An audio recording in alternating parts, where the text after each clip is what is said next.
이번 주 예상 핫섹터로 들어가 보도록 하겠습니다. YG 경제연구소 차영주 소장님 모셨습니다. 어서 오세요. 안녕하십니까? 반갑습니다. 네, 이번 시간 지금부터 주목해 보시면 이번 주 전망을 한눈에 보실 수 있을 것 같네요. 이번 주 국내 증시 핫섹터 첫 번째 섹터는 어떤 섹터일까요? 증권업종을 좀 말씀드리도록 하겠습니다. 지난주에 이제 물론 두나무에 따른 네. 하나투자증권이 포문을 열긴 했습니다만 증권주들이 전반적으로 강한 흐름들이 최근에 좀 이어지고 있다라고 말씀을 드릴 수가 있겠죠. 그렇죠. 네. 증권업종 같은 경우는 작년에 수익성 개선 효과가 상당히 있었고요. 올해도 수익성 개선 효과가 그대로 이어질 가능성이 있다라고 말씀드릴 수가 있겠습니다. 증권업종을 바라보는 시각을 조금 우리가 잡을 필요가 있다라고 보여지는데요. 일부는 금리 인상에 대한 부분들 그리고 증시가 다시 화랑세를 나타내다 보니까 증권업종에 관심이 좀 필요한 것이 아니겠는가라고 보시는 시각도 있습니다만 글쎄요, 뭐 그런 시각으로 증권주를 바라본다라는 것은 제가 볼 때 특별히 연관성은 없다 이렇게 말씀을 드릴 수가 있겠습니다. 먼저 금리 인상과 증권주는 조금 연관성이 좀 떨어진다라고 말씀드릴 수가 있겠고 최근에 증시가 화랑인 것은 맞습니다만 거래 대금이라든지 거래 양이라든지 이런 것들이 올 연초 대비해서는 상당히 줄어들어 있는 상황이거든요. 1월 달에 40조에 달하던 거래 대금이 지금 20조대까지 떨어져 있기 때문에 도식적으로 본다라면 증권사의 수익성은 1월보다는 못하다라고 좀 말씀드릴 수가 있겠습니다.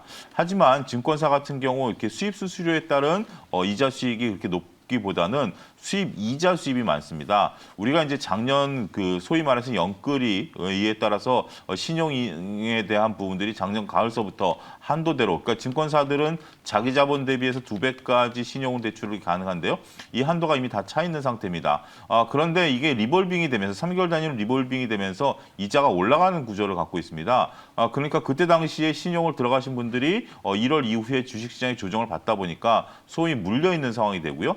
그러다 보니까 자연스럽게 신용을 연장하게 되면 이자는 올라가게 되죠. 따라서 수입 이자 수익은 증권에서 하는 시간이 갈수록 더 늘어납니다. 그러니까 신용에 대한 대출 금액이 늘어난다기보다는 신용 이자 수입이 늘어난다라는 그런 구조를 갖고 있죠. 특이한 구조에 대한 어떤 것들을 우리가 인식할 필요가 있다라고 말씀드릴 수가 있겠고 이에 따라서 수익성은 더욱더 늘어나고 있다 이렇게 말씀드릴 수가 있겠습니다.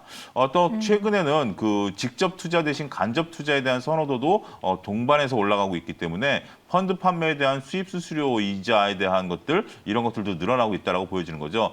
정부가 뉴딜 펀드라든지 새로운 랩에 대한 것들 이런 것들을 허용을 하면서 여기에 따른 약 1%대 판매 보수가 1%가 된다는 것은 어마무시한 금액이죠. 네. 이러한 정도의 펀드 판매 수입 수수료가 늘어나고 있다는 것이 상당히 고무적이다 이렇게 말씀드릴 수가 있겠습니다.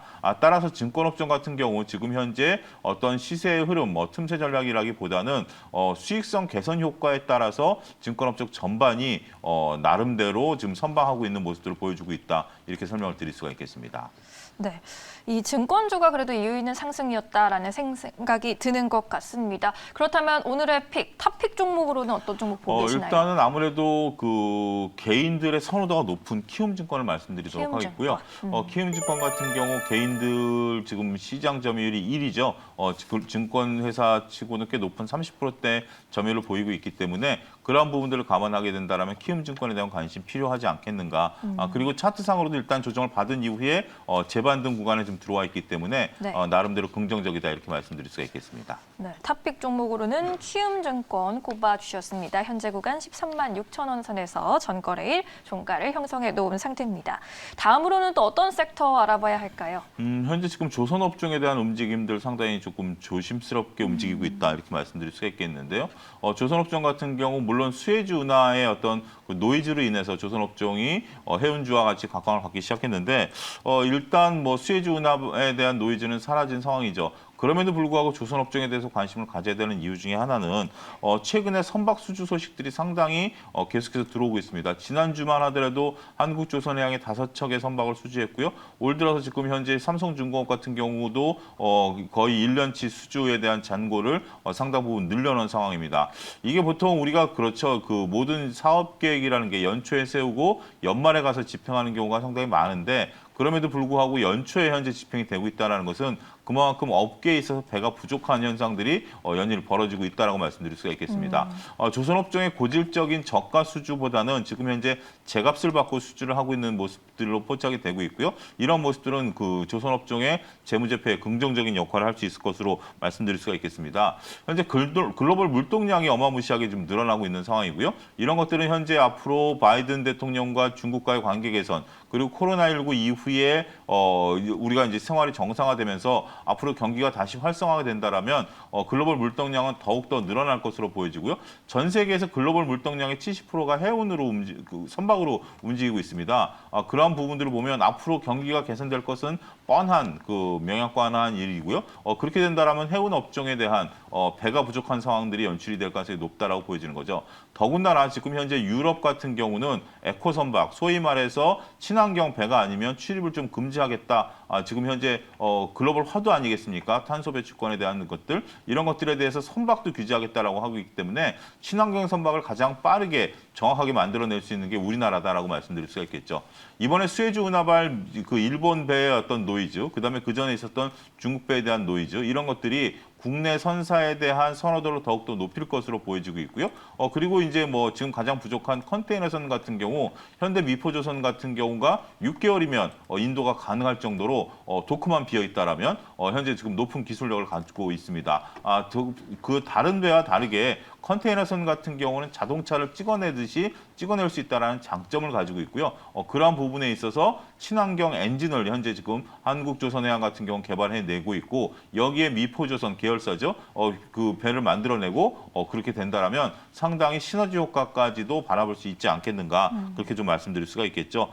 지금 현재 이렇게 된다라면 몇 년간의 일감을 확보해 놓은 것으로 현재 보여지고 있기 때문에 조선업종 이제부터 그러니까 어떻게 보면 가장 덜 오른 업종이죠. 우리가 코로나19 이전의 가격을 회복하지 못했었던 그러한 모습들을 현재 우리가 확인할 수 있는데요. 이제부터 현재 주가의 움직임은 새롭게 시작될 가능성이 높다라고 보면 조선업종에 대한 관심 지속적으로 필요한 시점이다. 그리고 이번 주에 대해서도 나름대로 틈새 전략으로 움직일 가능성이 높다 이렇게 말씀드릴 수가 있겠습니다. 네, 이미 한 차례 해운주들이 확 갔었죠. 이제 조선주의 차례가 되지 않을까 싶고 향후 몇 년간의 먹거리는 이미 확보해 놨다라는 모멘텀 기억해 보면 좋을 것 같습니다. 그럼 이 안에서 탑픽 종목도 어떤 종목 봐야 할까요? 아무래도 현재 지금 다양한 계열사를 보유하고 있는 한국조선해양이 될 것으로 보여집니다. 대우조선해양과의 합병 이슈도 현재 지금 마무리 국면으로 들어가고 있고요.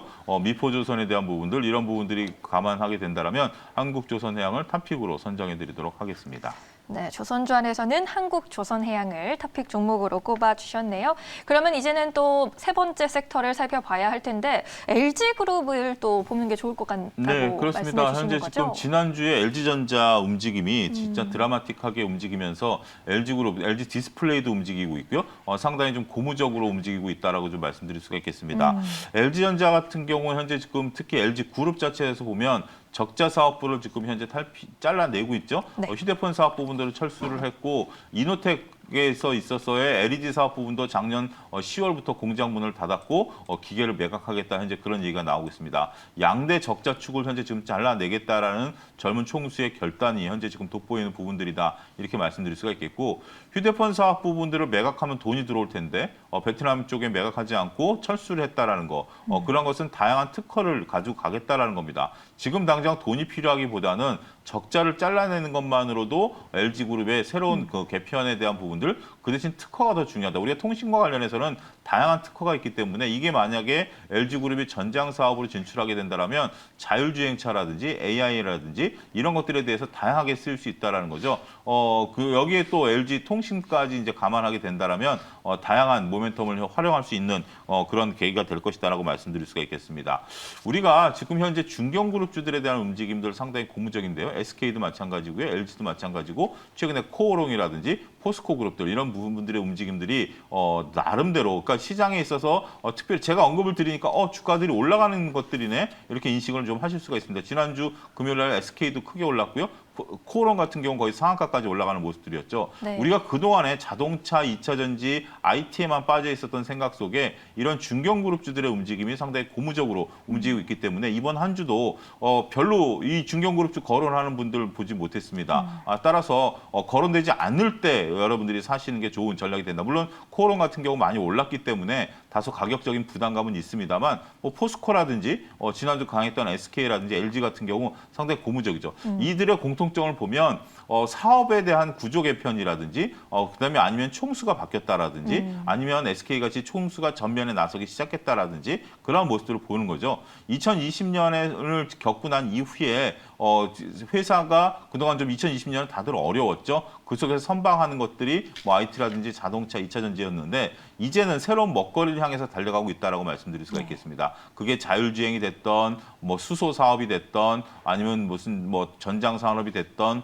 이런 쪽들에 대한 관심들 지속적으로 이루어지고 있다라고 보여진다라면 우리가 이런 중견 그룹주들의 변화, 변신 이런 것들에 관심이 가질 필요가 있지 않겠는가 말씀드릴 수가 있겠습니다. 네, 결국에는 LG전자가 결단을 내리게 됐죠. 뭐 쉬운 결정은 아니었겠지만 적자 사업부를 정리하게 됐고요. 이로 인해 또 주가는 리레이팅 받는 분위기, 여기에 총수들의 변화에 대해서도 좀 감지를 해봐야 할 것 같습니다. 그럼 우리가 LG전자 좀 주목해 볼까요? 예, 그렇습니다. LG그룹 내에서 우리가 주목해봐야 될 것은 LG전자가 되지 않을까 말씀드리겠습니다. 물론 주에 LG가 있긴 합니다만 LG전자가 모든 것을 실질적으로 아우르고 그런 것들에 대한 연결재무제표상의 수익원이 들어온다라고 말씀드릴 수가 있겠죠. 물론 LG 디스플레이라든지 이노텍에 대한 관심도 지속적으로 필요할 것으로 보여집니다. 그러니까 결국 그룹주들을 관심을 가질 때 그 많은 그룹 계열사 중에 무엇을 가져가느냐라는 부분들이죠. 물론 밑에 단에 있는 개별 그룹들의 그 주가 상승률은 더 높을 수도 있습니다. 하지만 어떤 계열사가 주가가 높은지에 대해서